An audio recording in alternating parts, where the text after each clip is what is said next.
Hi Bandeko, Privyet, Bonjour, Mbote. Welcome to this video, guys. Yes, Bandeko, today I want to talk about how to approach the USMLE in 2025.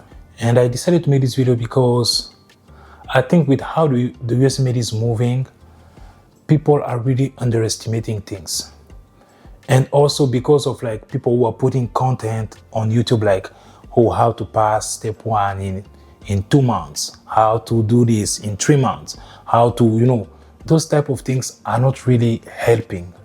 So I just want to be honest, transparent with you and just try to give you the best advice that I can give you according to my own experience. I am not saying that it is impossible for you to pass your steps as soon as possible. Yeah, some people can pass the step in, 2 months, in 6 weeks? Yeah, maybe, yeah. But my issue is thinking about the long term. It's not just about you passing an exam, but it's also about you acquiring knowledge, and being able to defend yourself in the future. And as I said in my previous video, step 1 is the continuation of step 2.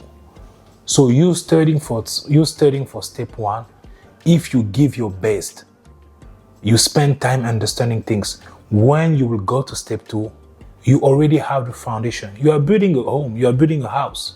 You build the foundation first, and now you can put stairs, So it is the same thing. You build a foundation with your step 1, and now you can add step 2, you can add step 3, you can add, residency and other things on top of it. I'm talking about IMGs. Maybe those who have studied in the United States, maybe for them the foundation, it is the first year, second year, third year, and fourth year. Because this is how the program is. But if you've studied abroad, I went to school in Ukraine, the program, it is not the same as in the United States. But yes, we study the same thing, but the program is not the same. The way they approach questions is not the same.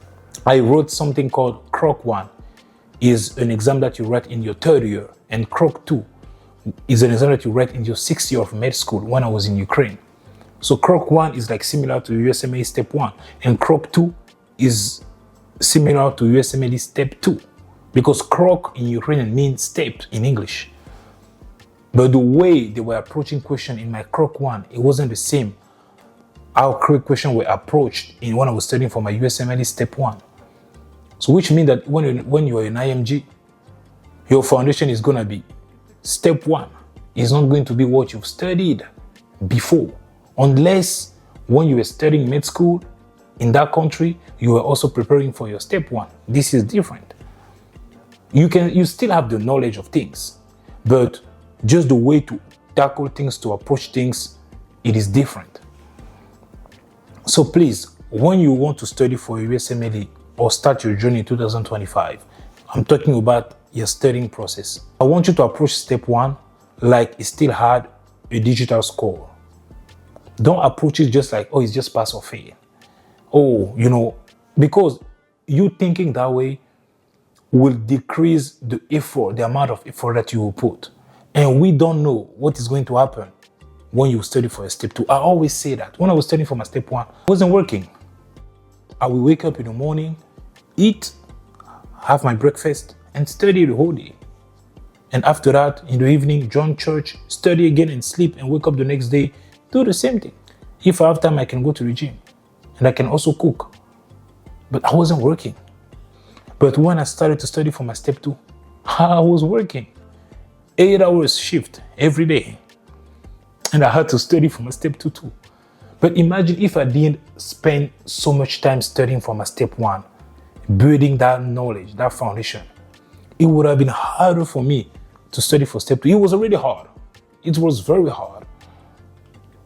So if you have to wake up at 4 a.m., go to work at 5 a.m., and finish at 1:30, you are exhausted, you are tired, you want to take a nap, and you need to study again, and you will have to sleep earlier because tomorrow you need to wake up at 4 again to go to work.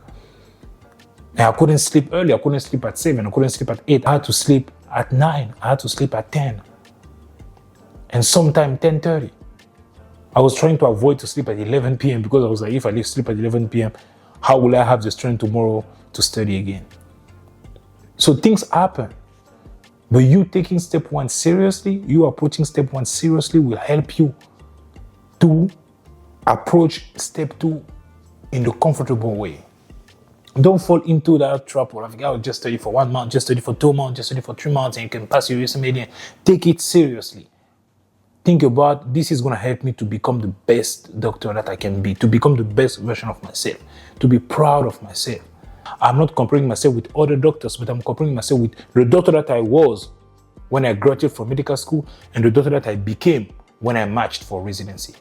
You need to compare yourself when you started the journey and when you became ECFMG certified or when you matched.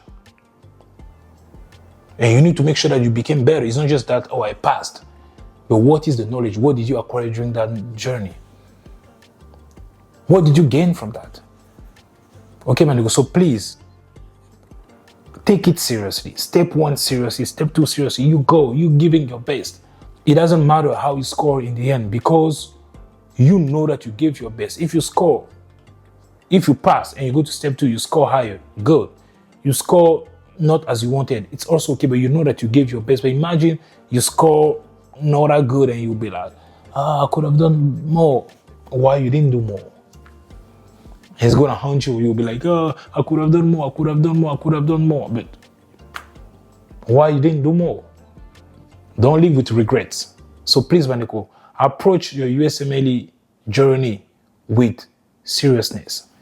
Take it and say that I'm taking my step one like it was a digital score and I want to score as high as I can. Okay, Bandigo.